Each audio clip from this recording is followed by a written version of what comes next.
Now that we're talking about sales, I read a blog post on your website, which is packed of them, um, about one of them, let's call it mistakes, about handing off sales and delegating sales a bit too early. And I thought that Mhm. was a very interesting story that I think people can really get value from. So if you can tell me maybe a bit more about that story and what you learned from that. Yeah. So basically, like one of the biggest mistakes that I made the first time I tried to hand off sales, Mhm. and I just see so many people make, is basically like you're like, oh, like I want to get out of sales. Right. And so like I want to just hand that off and delegate that like any other role at the company. And I was, delegating off all this op stuff and it was going great. So I was like, oh, cool, I'll get like sales. But sales is something where it is a lot more, it's a lot more skill driven.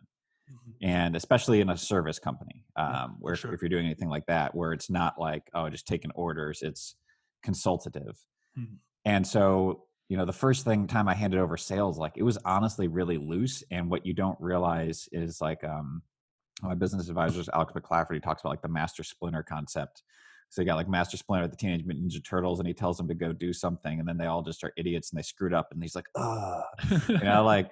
But it's like this thing where like you don't realize the inherent knowledge you have and you're bringing to those conversations, um, until you try to hand it to someone, and then they just like blow it, and then you're like, holy crap, like this, there's so much that it's not as easy as just like handing over, like do this process. It is much more qualitative. And so the first time I handed it off was a complete failure. Literally our sales plummeted. I had to lay off 6 people. It was Wow, horrible. that sucks.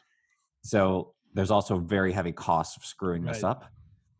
And the second time I handed it over, like I had turned into a robot. Like I was just showing up on calls, and it was just like, this is how you close deals. And it was like very systematic, very repetitive. I had optimized everything. I'd put like Zapiers in place. I had built forms to like input new customers into the system and how I was going to communicate that from sales to the ops team.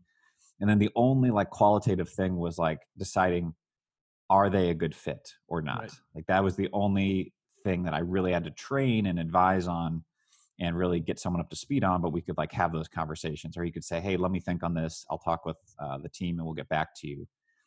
But that was like, I removed as much of that as I could, so there was like the smallest amount of qualitative decisions to still make.